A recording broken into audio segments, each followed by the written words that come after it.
모든 감추었던 것들을 때를 따라서 사랑하는 자녀들에게 또 알려주시기를 세상의 지혜로 하지 아니하고 어린아이와 같은 마음을 또 들으시사 아버지의 지혜로 또 온전하게 하여 주심을 감사를 드립니다. 우리가 모르고 살지 아니하고 또 아는 가운데서 아버지 앞에 우리의 믿음 속에서 나오는 감사를 돌릴 수 있게 하셨사오니 세상의 권위로나 어떤 사람의 권위에 의하지 아니하고 오직 아버지를 자신들의 인격 속에서 직접 이해하고 아심바 되고 또 아는 가운데 이 모든 회복의 역사를 또 서로 나누고 갈 수 있게 해주시니 이 모든 것들이 또 아버지의 예비하신 본래와 같은 축복인 것을 또한 이 시간에 고백을 드리고 이 시간에도 말씀을 나누고자 할 때에 아버지의 지혜로 또한 채우셔서 또 깨달음이 있고 또 저희들의 인격과 삶에 얼마든지 그 풍성함이 나타나기를 간절히 바라와 모든 말씀을 예수님의 이름으로 기도드립니다. 아멘. 아멘. 오늘 하나님의 말씀은 요한계시록 6장 9절로 10절입니다. 요한계시록 6장 9절로 10절.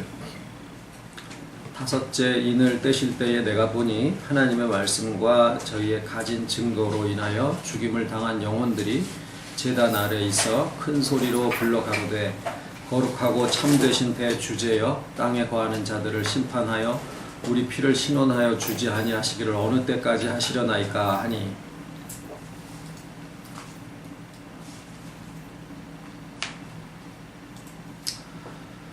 실상 말씀은 우리가 살아있을 때 더 정확하게는 누가복음에 주로 말씀을 하신 것처럼 오늘이라고 일컫는 날 동안에 이루어지는 인격의 회복을 말씀을 하고 있기 때문에 사람이 죽은 다음에 어떤 세계를 살아갈 것이며 또 우리가 어디로 갈 것이냐라고 하는 것에 대해서 그렇게 많은 구절로 설명하고 있지 않습니다.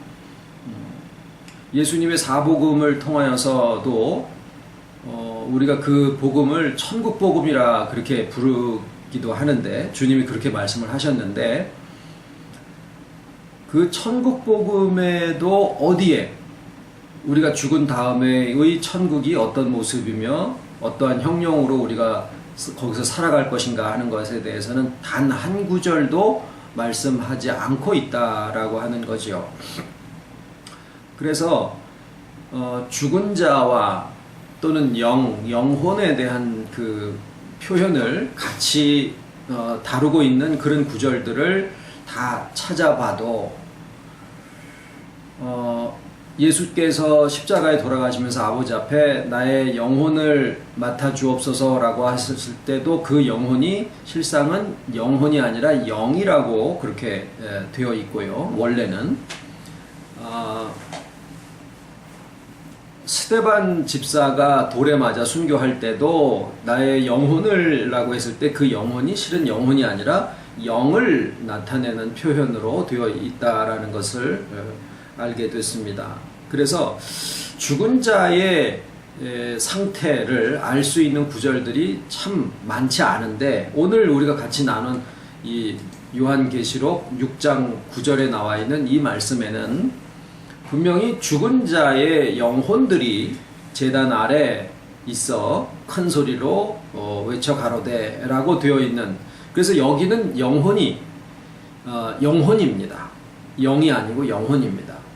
그 이야기는 영혼이 죽은 다음에 소멸되지 아니하고 제단 앞에서 여전히 하나님 앞에 호소하고 있는 것을 여기에 말씀을 하고 있다라는 거죠. 우리가 영원을 말씀을 드렸고 또 하늘을 말씀에서 또 찾아보았습니다. 하늘과 영원은 분명히 같지 않다.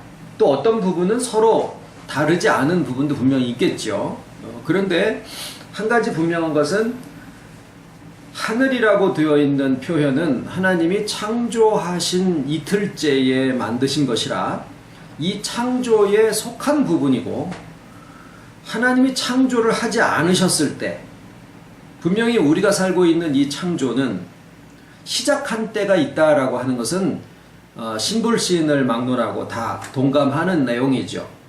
우리의 이 창조는 분명히 시작한 시점이 있는 것인데, 그 창조 안에 하늘이 있다라는 것은 이 창조 안에 하늘이라고 하는 세계가 함께 창조되어졌다라는 거죠. 그러면 그 창조가 없을 때, 창조를 아직 하지 않으셨을 때, 그때도 하나님은 영원 자존하신다라고 하는 것은 그건 자명한 사실입니다. 그 세계를 우리가 영원이라고 이야기를 하는 겁니다.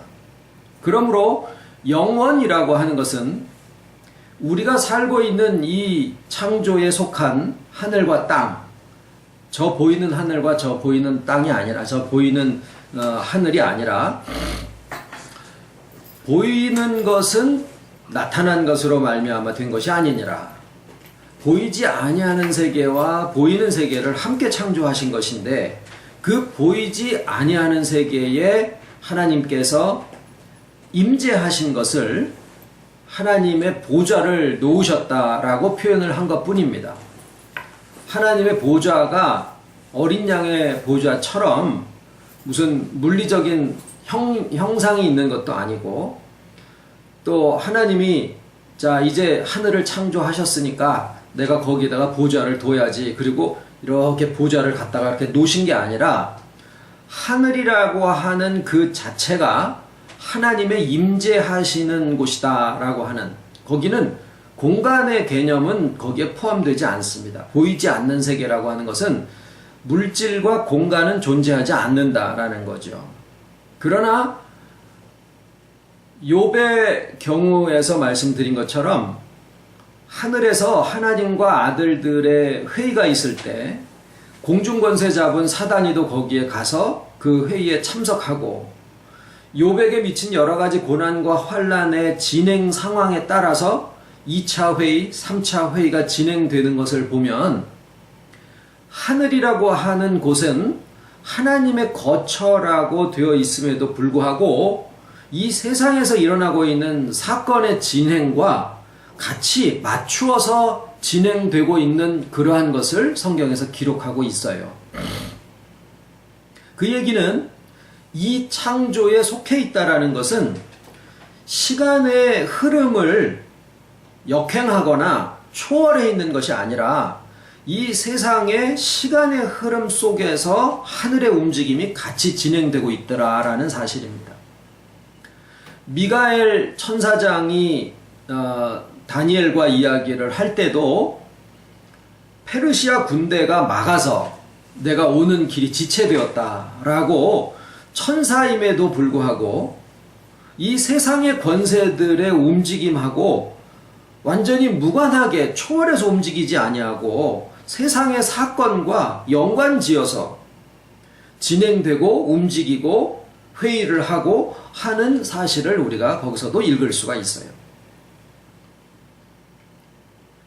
엘리사와 게하시의 사건에서도 역시 마찬가지로 천군과 천사가 모든 그 집 주변을 다 둘러싸고 있는데도 게하시 눈에는 보이지를 않았을 따름이었었지요. 역시 그때도 외국 군대들이 와가지고 다 둘러싸고 있는 그 상황에 맞추어서 이 천군과 천사들이 천군과 천사들이 그 집을 둘러싸고 있는 그런 일들이 있었더라라는 거죠. 자, 그러면은 우리가 이 하늘을 영원과 비교해서 분명히 같지 않다, 서로 분명히 다른 점이 있다라는 것을 지금 말씀을 나누고 있는 중인데, 그렇다고 해서 영원의 존재가 없어지는 것은 아닙니다. 왜냐하면 하나님께서 세상을 창조하지 않으셨을 때 그것을 모든 신학자들이 공통적으로 하나님의 자존하심이다라고 이야기를 합니다. 하나님의 자존하심은 어떤 것을 창조한 이후에 생겨진 일이 아니고 모든 것들이 없었을 때 하나님 스스로 삼위일체로 충만하신 그 안에 하나님의 작정하심과 하나님의 예정과 또 영의 창조와 이런 일들이 하나님의 내적 사역이 그 영원 속에서 다 있었다라고 하는 것이 개혁신앙에서나 어디에서나 다 마찬가지로 공감하고 있는 부분이에요. 동의하고 있는 부분이에요.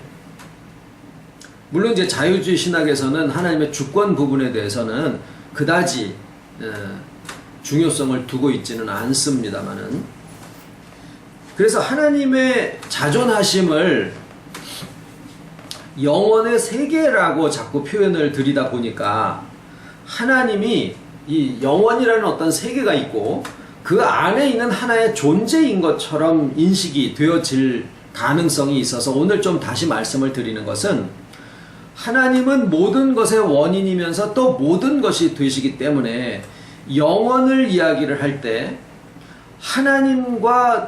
하나님이 그 영원 안에 들어가 있는 어떤 존재가 아니라 하나님보다 더 큰 어떤 세계가 있어서 그 안에 하나님이 존재하시는 게 아니라 하나님 자체가 영원이다라고 하는 개념이에요. 거기에는 어떤 공간이나 시간이나 어떤 물질도 그 안에 포함되어 있지 않지만 하나님은 영으로서 삼위일체에 충족하신 그 상태로 계시고 그 하나님의 존재 자체가 곧 영원이시다라는 거죠. 그래서 그 안에 하나님의 형상을 쫓아서 우리의 영들을 창조하신 것은 충만의 당연한 귀결이에요. 그러면 창조는 왜 하셨느냐? 뭔가 부족하셔서 이게 아니고 하나님이 영원에 창조하신 그 충만의 결과로 영원에 창조하신 우리의 영들이 인격을 가지게 하시려다 보니까 자유를 주실 수밖에 없고, 자유를 주셨을 때 그 자유가 하나님에게서 떠날 수 있는 가능성까지 포함을 하게 되는 것이 하나님의 작정 속에서 이미 다 아신 바 되시는 거예요. 그래서 그 하나님의 작정 속에서 인간의 영을 창조하셨는데 자유로 인해서 하나님을 떠나고 그렇게 돼서 죽게 되는 그 결과를 하나님이 아시다 보니까, 하나님의 작정 속에서 아시다 보니까 이 영을 그냥 죽은 상태로 두실 수가 없는 거죠. 그것을 다시 살게 하시는 것은 오직 하나님의 능력으로만 되어지게 되어 있는 거예요.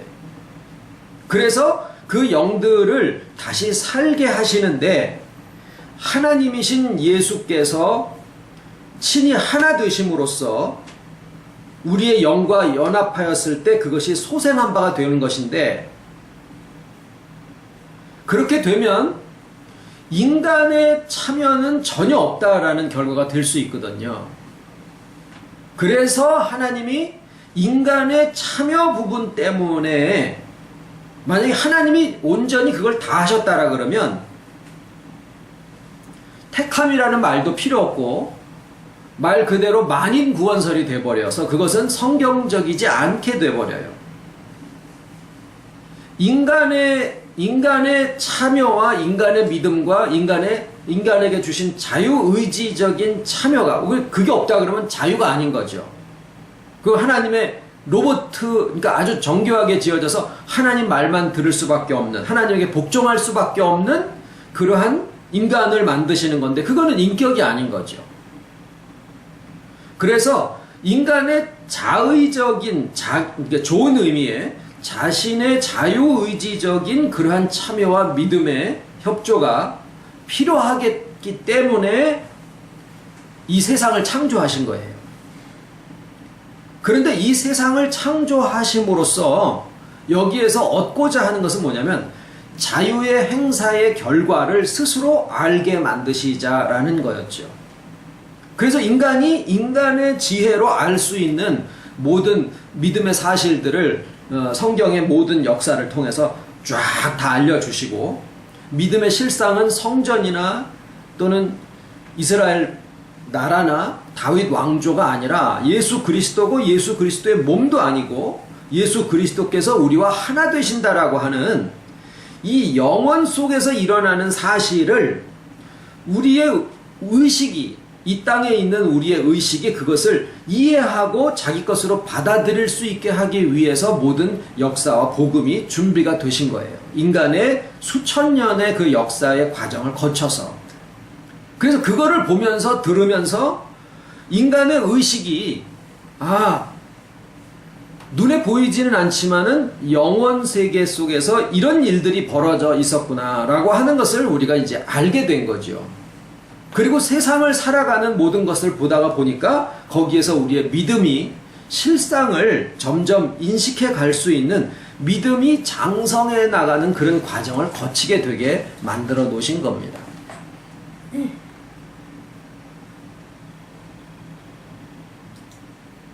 그래서 영혼은 분명히 존재해야 됩니다. 영혼이 존재하지 않는다라고 하면 하나님의 자존이 무너져 버리게 돼요.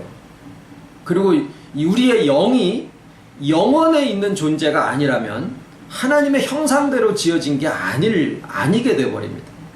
왜냐하면 하나님이 가지고 계시는 영원성, 자존성은 안 돼요. 그렇지만 하나님이 가지고 계신 영원성은 또 그 자유와 인격성, 이런 것들은 인간의 영에게도 당연히 부여가 돼야 되는데, 그런 것들은 시간을 초월해 있는 하나님의 창조가 아직 없으셨을 때라도 거기에 영원의 세계, 즉 하나님 그 자체이신 영원한 생명, 그래서 우리가 영원한 생명을 우리가 받았다, 너희에게 영원한 생명이 있는 것을 너에게 알게 하려 함이니, 이런 말씀도 결국에는 영원이나 영원한 생명이 무슨 물건처럼 이렇게 씨처럼 우리에게 주어지는 게 아니라 우리의 생명이 하나님 안에 감추어졌다라고 하는 그런 의미가 그 안에 담겨져 있습니다.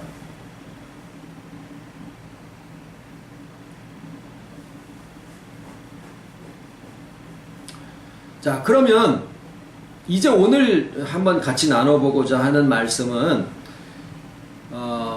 그동안에 한 3차례에 걸쳐서 사람이 죽으면 어떻게 되나라는 주제로 말씀을 나눈 적이 있습니다. 그런데 오늘은 같은 제목으로 특히 성도가 죽었을 때, 믿는 자가 죽었을 때 영은 본래 영원에 존재하고 있는 것이고, 그리고 연합이라는 그런 개념으로 우리의 영과 우리의 혼이 하나 되어 있는 상태를 영혼이라 그래서 큰 범위에는 사람의 몸까지 거기다 포함된다라는 말씀을 드렸어요. 자, 그러면은 이 영은 하나님과 같은 존재로서 영원에 존재하는데 영혼은 어떻게 될 것이냐라는 말씀이에요. 영혼은 하늘이 영원과 달리 이 창조된 세상 속에 있는, 창조된 세상에 있는 보이지 않는 세계다라고 하는 것을 말씀을 드렸고, 거기에 하나님의 보좌가 있다라고 하는 것은 하나님이 영원에 계시는 분이시지만은 또 이 창조에 속한 하늘에 임재하심으로써 이 세상의 역사의 흐름을 직접 주관하시고 보이지 않는 세계 속에서 보이는 세계를 움직이시는 그러한 주관자로서 이 세상에 참여하고 계시는 것인데, 우리의 믿는 사람의 영이 죽었을 때, 영혼이 죽었을 때, 사람이 죽었을 때 그 영혼이 과연 영원의 세계로 바로 가버릴 것이냐, 아닐 것이냐 하는 것이 오늘 나누고자 하는 말씀이에요. 처음에 말씀드린 것처럼 사람이 죽은 다음의 상태에 대해서 설명하고 말씀하고 있는 구절들이 참 별로 없습니다. 그런데 그런 것들을 가능한 한 대로 뭐 인터넷이라든가 인터넷에서 다른 사람들이 어떻게 얘기를 했나라는 것도 물론 포함될 수 있지만, 이 성경 구절들을 검색할 수 있는 그런 기능들이 요새 많이 좋아져서 죽은 자와 또 영혼과, 그러니까 사람이 죽은 이후에 어떻게 되느냐라고 하는 것에 대해서 한 구절 안에 같이 포함되어 있는 그런 구절들을 찾아보다 보니까 요한계시록 6장의 그 부분이 정확하게 표현이 되어 있는데, 아까 우리가 나눈 말씀입니다. 하나님의 말씀과 저희의 가진 증거를 인하여 죽임을 당한 영혼들이 제단 아래 있어. 이거는 죽었다라는 거거든요. 그런데 그 다음에 나와 있는 제단이 어디냐라는 거죠. 이 제단이 물론 성전 안에 있는 성소와 그 바깥에 있는 하나의 그 성전의 부속물 중에 하나입니다만은 상징성을 가지고 있어요. 죽은 자가 죽은 다음에 무슨 거기에 성전이 있는 것도 아니고 또 거기에 제단이 따로 있는 것도 아니겠죠. 그런데 이 제단이 요한계시록상에서는 한 4번인가 5번 정도 나오게 되는 제단이 나오는데, 그 제단이 제일 마지막 부분에 가서 보면은 제단이 말을 하는 것으로 마치 인격이 있어서 제단이 말을 하는 것처럼 그렇게 표현이 되기도 해요. 그것은 눈에 보이는 어떤 물리적인 형상을 얘기하는 게 아니다라는 거죠. 이 제단이 하나의 나타내고자 하는 바는 하나님의 성전과 하나님의 계신 곳으로부터 그 말씀이 나오는 것이니까, 제단 아래 있다라는 것은 결국 하나님의 보좌와 하나님의 도성인 예루살렘과 하늘에 대한 하나의 그 상징적인 대표물로 상징하고 있는 그러한 표현이 제단으로 되어 있어요. 그러니까 죽은 자의 영혼이 제단 아래에서 하나님 앞에 호소를 한다라고 하는 그 제단은, 다시 말하면 하나님의 보좌를 얘기를 한다고 할 수도 있고 하나님의 거처를 얘기를 하는 것도 마찬가지입니다. 결국 누구한테 호소하냐면 제단에 호소하는 것도 아니고 성소에 호소하는 것도 아니고 하나님 앞에 호소를 하는 것인데, 천지의 대주제여라고 하면서 결국에는 하나님이 계신 거기, 즉 보이지 아니하는 세계, 하나님의 도성인 예루살렘이라고 표현이 되어 있기도 하고, 자, 거기에서 죽은 자들이 호소를 한다라고 하는 것은 이 성도, 다시 말하면 세상에 있을 때 하나님을 믿게 됐고 또 영이 하나님의 택하심을 받아서, 자, 왜 하나님의 선택이라는 것이 있어야 되느냐 하면, 만약에 모든 사람이 다 구원을 받게 되어 있다라고 하면 우리의 믿음은 필요가 없는 것이 되어버려요. 자유라는 말이 거기에는 포함이 될 필요가 없어요.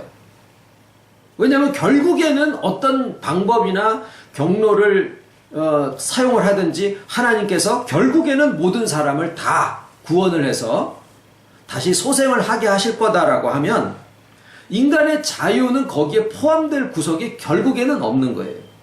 결국은 하나님이 다 하신다라는 얘기가 되어버리는 거죠. 그러나 하나님이 분명히 자유라는 것을 주셨다라고 하는 것은 그 자유의 결과로 하나님에게서부터 떠나간 자들이 다시 돌아오지 않을 수도 있는 그 가능성이 있어야 된다라는 거죠. 어쩌면 그들이 더 많을 수도 있는 거고 적을 수도 있는 거죠. 그건 우리가 알 수는 없어도 분명히 인간에게 주신 자유의 행사가 구속에 포함이 되어진다라고 하면 그 행사의 결과로 구원받지 못하는 자들도 반드시 있어야 된다라는 거예요.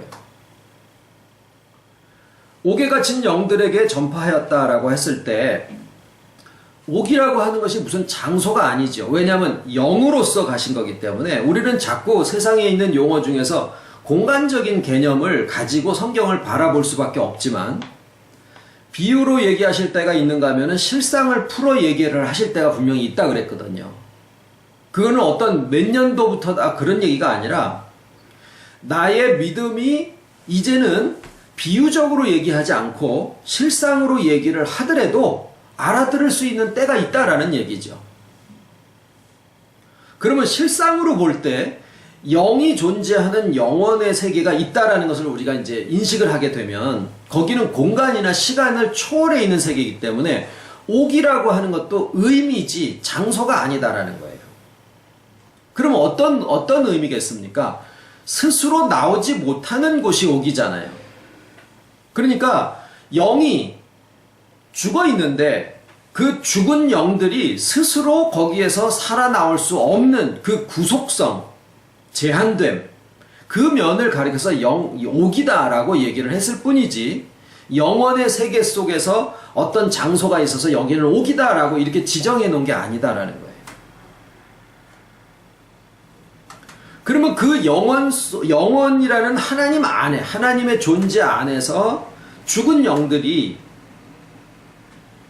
예수님의 말씀이 전파되었다 또는 선포되었다라고 했을 때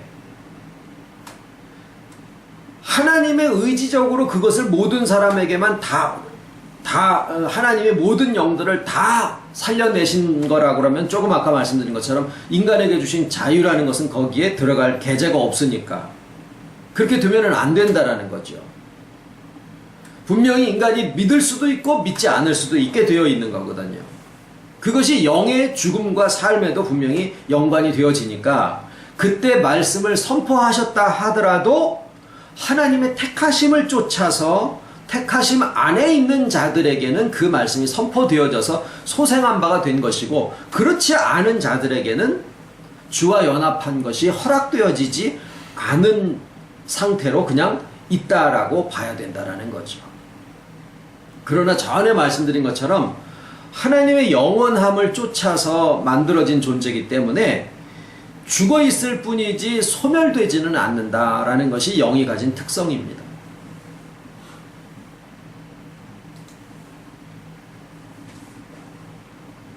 그래서 요한계시록 6장에 죽은 자의 영혼이 하나님의 제단 앞에서 호소를 하고 있는 이것은 분명히 죽은 이후에 있는 영혼들에 적용되는 말씀이고, 또 제단이라고 되어 있는 것은 영혼에는 제단이라는 게 없죠.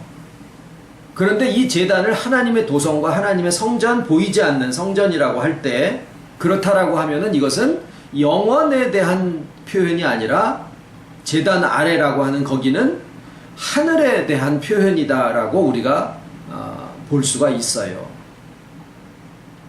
그러면은 무슨 얘기가 되냐면, 이 땅에서 믿고 죽은 자들의 영혼이 분명히 소멸되지 않는다라는 게 첫 번째 사실이고, 두 번째 사실은 그 영혼이 죽은 다음에 하나님이 하늘에 계시는데, 영원에도 계시지만 하늘에 계시는데, 죽은 자들의 영은 하나님과 더불어서 영원에 존재하는 것이고, 영혼은 영원으로 바로 가는 게 아니라 하늘에 하나님과 함께 존재하고 있다라고 우리가 생각할 수가 있다라는 거예요. 그렇게 되면 욥의 경우에 말씀을 드렸듯이 우리가 살아가고 있는 사건에 진행되는 것에 따라서 하나님의 세계에서 의논과 회의가 이루어졌다라고 하는 것은 여기에서 이루어지는 시간과 사건을 하늘에서도 같이 따라서 움직이고 있다라는 거거든요. 즉, 이 세상에서 내가 살아가고 있는데 나와 연관되어 있는 가족이나 어떤 사람들이 성도였다가 여기서 죽게 되잖아요. 그러면은 하늘에 있는 하나님 품 안에 같이 있는데 거기에서 우리의 상황과 사건과 완전히 별도로 따로 움직이는 게 아니라 우리의 상황이 움직여지는 것을 따라서 같이 그 안에서 움직이고 회의도 하고 그러고 있다라는 얘기가 됩니다.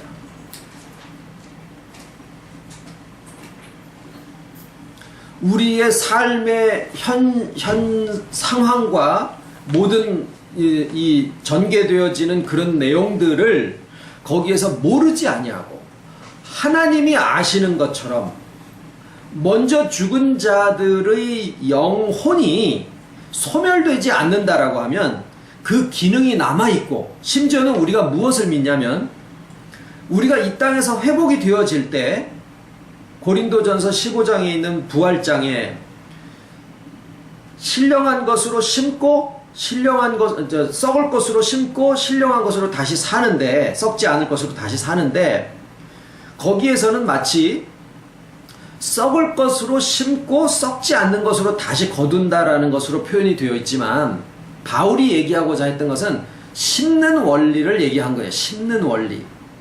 그러면 우리가 아는 바대로 콩을 심어야 콩이 나죠. 팥을 심으면 팥이 나게 되어 있어요. 썩을 것을 만약에 심는다 그러면 썩는 것을 거두게 되어 있는 거거든요.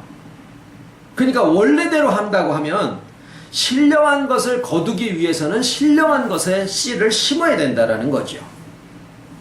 거기서는 죽고 다시 사는 원리를 바울이 얘기를 했지만, 우리가 알고 있는 바대로의 내용으로 한다 그러면은 신령한 것을 거두기 위해서는 신령한 것을 심어야 되는데, 언제 거두고 언제 심느냐? 우리가 살아있을 동안에 심고 거두게 되어 있다라는 거예요. 즉 우리의 영혼이 소생하고 회복이 되어지는 가운데 영원이나 하늘 속에서 소멸되지 아니하고 남아있을 수 있는 그 영화된 영혼들이 언제 생성이 되느냐, 언제 회복이 되느냐. 지금 우리가 여기 있을 육체로 살아있는 동안에 이것을 회복하고 내 것으로 만들어 가지게 되어 있더라라는 거예요. 그래서 우리가 지금 살아있는 동안에도, 심지어는 육체까지도 소멸되어 버리는 육체가 있지만 신령한 몸이 있어서 하늘과 영원에 합당한 그러한 몸들이 분명히 있게 되어 있는데, 그 몸도 어디에서 만들어지느냐? 우리가 육체로 살아있는 동안에 신령한 몸도 거두게 되어 있더라라는 거예요. 그래서 심지어는 우리가 내가 지금 이 땅에 살아있는 동안에도 영화된 영혼과 또 신령한 몸을 내가 소유하고 그것으로 이 땅에서 누리고 살려고 지금 생각을 하고 그것을 믿음 속에서 확인을 하고 있다가 보니까, 내가 비록 죽었다 손 치더라도 하늘이라고 하는 곳에 영화된 영혼과 신령한 몸이 소멸되지 않고 그냥 남아있다라고 하는 것은 자명한 사실이다라는 거예요. 그렇다라고 하면은 그들이 그 기능을 그대로 가지고 단지 우리의 눈에 감추어져 있을 뿐이지, 우리의 사건이 전개됨에 따라서 먼저 죽으신 분들이 하나님 앞에 부르심을 받은 그 영혼과 또 신령한 몸들이 그 하나님 앞에서 그 살아난 그 기능을 가지고 분명히 일을 하고 있을 거다라고 하는 것은 우리가 단순한 논리로만 생각을 해봐도 충분히 짐작할 수 있는 내용이에요. 요한계시록 20장에 보면 천년왕국과 첫째 부활, 이런 부분에 대한 이야기가 나옵니다. 그 중에 요한계시록 20장 11절에 보면, 제가 읽겠습니다. 또 내가 크고 흰 보좌와 그 위에 앉으신 자를 보니 땅과 하늘이 그 앞에서 피하여 간데 없더라, 이렇게 되어 있어요. 이거는 무슨 뜻이냐면, 땅과 하늘이 지금 보이는 땅과 하늘이에요. 왜냐하면은 21장에 가면은 새 하늘과 새 땅이 나오거든요. 그러니까 20장에 있는 사라지는 하늘은 이 땅과 이 하늘이에요. 이 보이는 세계에. 그러면은 이 보이는 세계와 보이지 않는 세계. 그럼 보이는 세계와 보이지 아니하는 세계에 이 하늘과 땅에 속한, 이 창조에 속한 것들이 그 앞에서 사라져서 간 데가 없더라 하면, 새 하늘과 새 땅으로 바뀌어지게 될 때 한 가지 다른 점이 분명히 생길 거다라는 거예요. 그것이 뭐냐면 소멸성이에요. 소멸성. 왜냐하면 새 하늘과 새 땅은 영원과 합당한 그러한 새 하늘과 새 땅이 될 거거든요.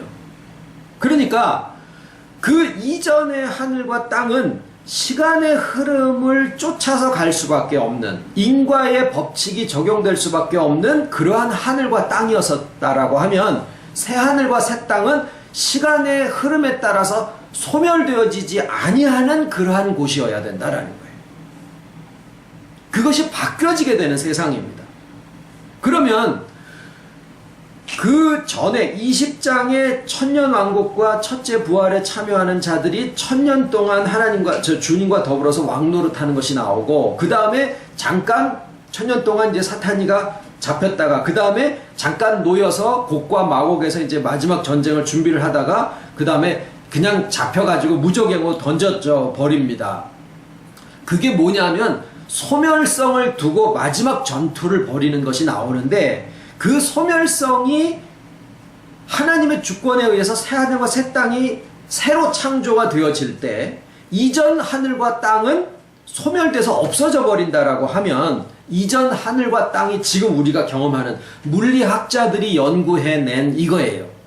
이것은 슉 접혀도 우리가 신령한 몸과 영화된 영혼으로 회복되어져서 충만해진 그 부분은 새하늘과 새 땅에 적합하게 만들어진 몸과 만들어진 영혼들이기 때문에 그 나라에 가서도 결코 소멸되지 않는다라는 거예요.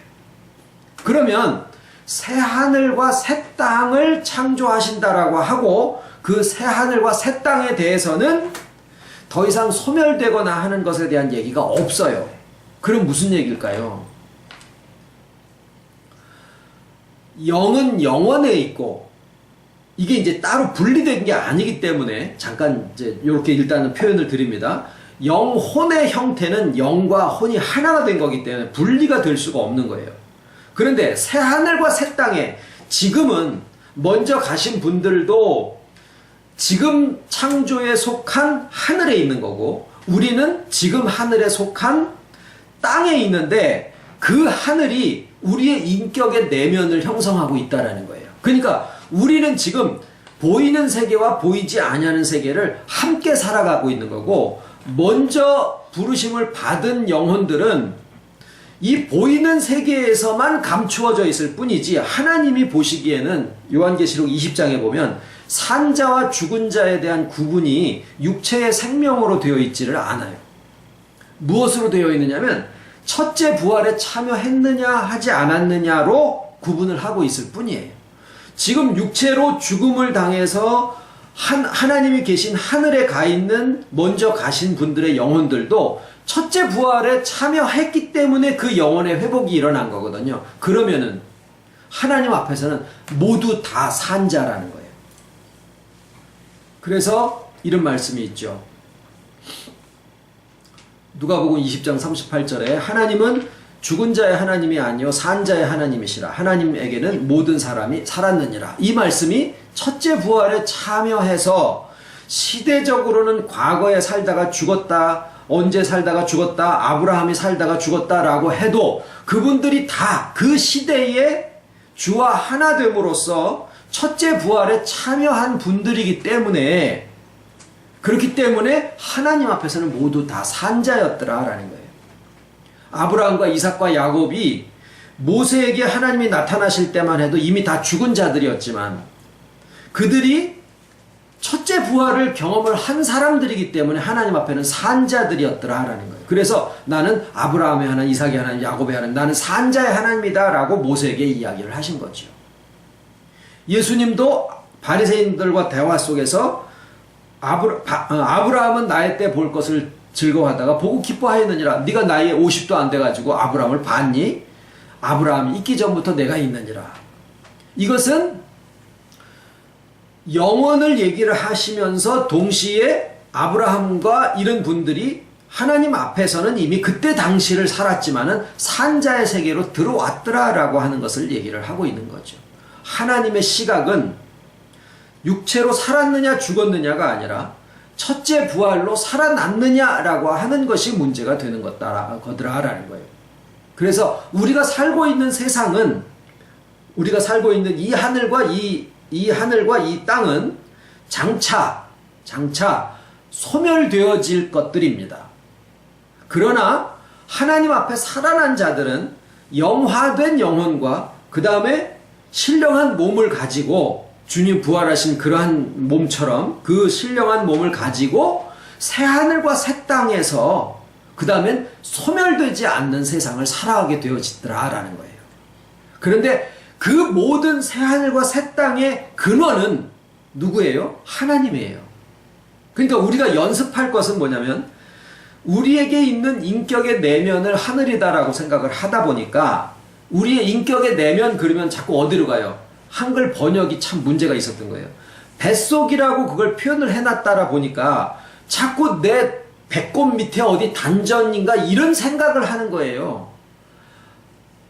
원래 표현에는 그런 말이 전혀 없어요. 그리고 영어에도 innermost being, 그러니까 나의 가장 깊은 곳, 그 자꾸 어디 속을 생각을 해.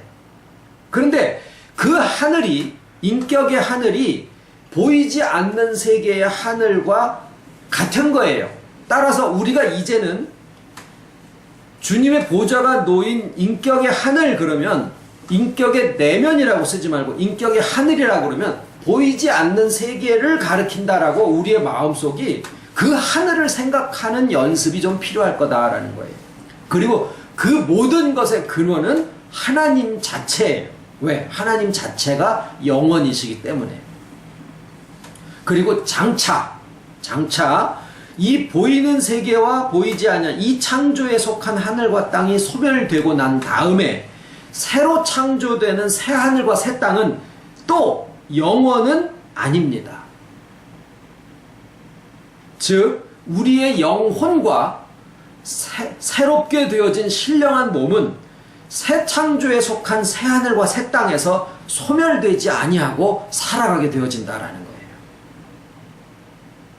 영은 영원이지만 하나님이라고 하는 그 모든 존재의 근원이 되신 그 하나님을 근원으로 해서 새 하늘과 새 땅이 창조하게 되고 창조되고 거기에 우리의 새롭게 되어진 신령한 몸과 영화된 영혼들이 주와 더불어서 소멸성이 없어진, 그리고 모든 이 보이는 세상에서 지금 살아가고 있는 동안에 우리의 자유로 하나님과의 연합을 믿고 알고 내 것으로 삼고, 그렇지 않은 세계에 지금 여러분들 하나님을 믿지 마라 그러면은 믿지 않으시겠습니까? 믿으실 거 아니에요. 왜? 그게 여러분들의 자유예요. 우리의 믿음이 그렇게 되었다라는 거예요.